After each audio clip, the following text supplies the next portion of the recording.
Step 8 says, with right sides together, stitch side seams of casing, which is indicated by piece 4, leaving an opening between small dots on left side seam as shown. So if you look at the picture, it looks like your casing is sewn together on one side, and on the other side it's sewn together, but there are 2 dots that you won't sew between.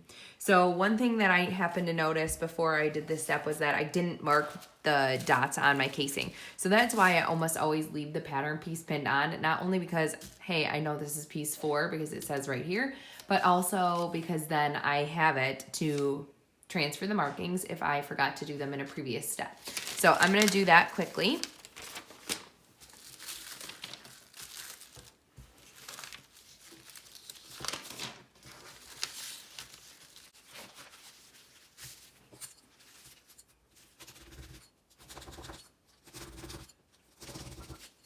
Now that I have my markings transferred, we're ready to sew this. Again, we're stitching one side and the other side, but the other side we're only going to stitch to the marking and then no stitching between the markings and then from the marking down.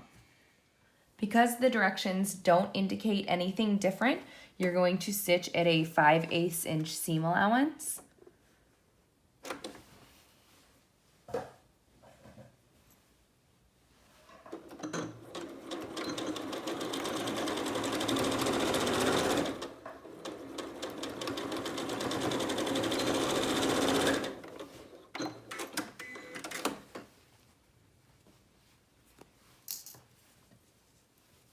This is the side with the markings, so we're gonna leave the space between the markings open. We're gonna start and sew this beginning part. It's pretty small, about a 1/2 inch.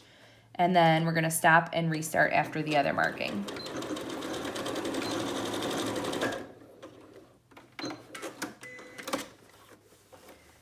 The reason why you're leaving this opening is because this is gonna be where you insert the elastic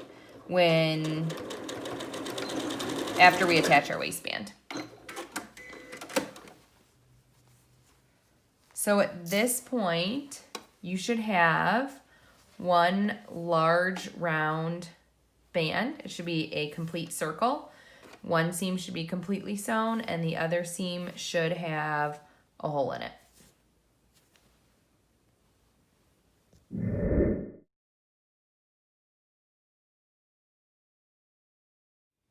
The last part of step 8 says to backstitch at the small dots to reinforce the seam, which I've already done. And then it says to press the seams open. So you're gonna go to your ironing board and you are going to iron your seam allowance open, which means you are going to open up one seam allowance, open up the other seam allowance, and then iron this flat on both sides. So on this side, this one happens to be the one with the opening, and then iron this open.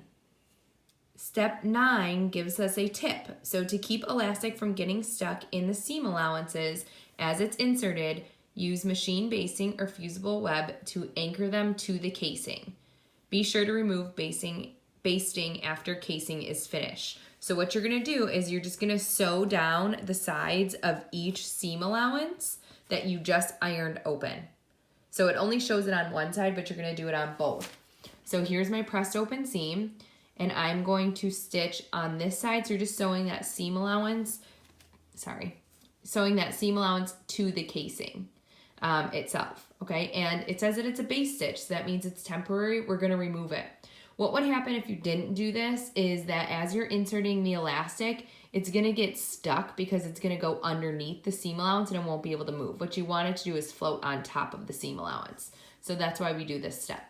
As a reminder, your basting stitch is a length of 5.0, so you're going to use the stitch length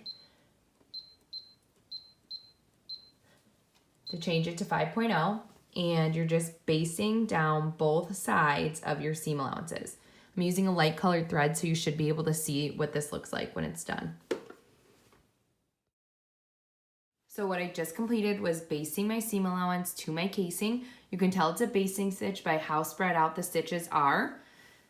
You can see it on the front side right now, but when I'm finished, I'm gonna seam rip this stitch out. So I did not back stitch at the beginning or end because eventually this is gonna be removed. It's only a temporary stitch. So this is a side that doesn't have the opening. And here's the side done that does have the opening. Again, I did not backstitch my basting stitch because it's going to be removed later on. The second part of step 9 says to fold casing in half lengthwise with wrong sides together, having raw edges even. Press, so iron, pin. The side with the opening is the underside of the casing. So let's break that down. First, fold it in half lengthwise with wrong sides together.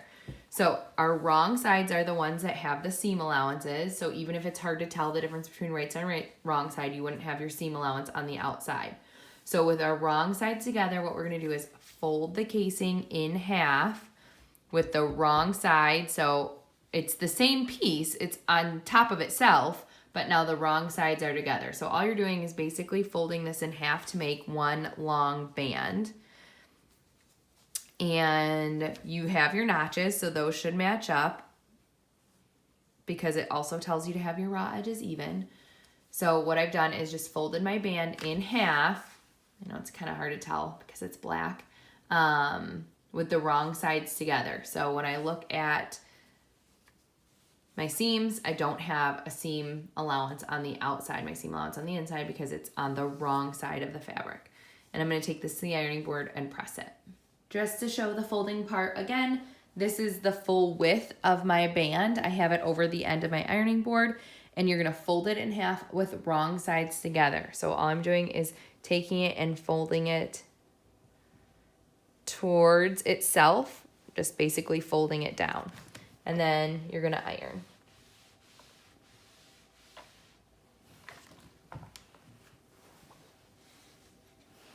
All the way around, you're gonna make sure that it's folded in half with the raw edges and notches lined up and iron.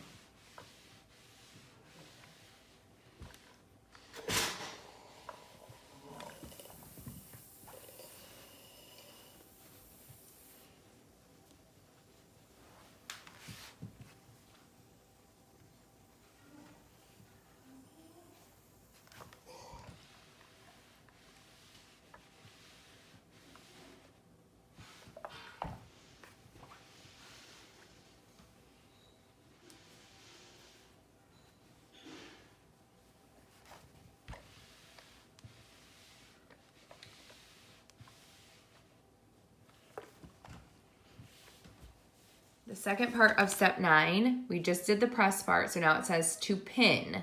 So now I'm just gonna put a couple pins in my waistband, making sure that my raw edges stay even. I used a little steam as I was pressing this, so it's a nice crisp crease. And you're just placing a couple pins in your waistband to keep it folded in half during the next step when we put this on the top of our pants.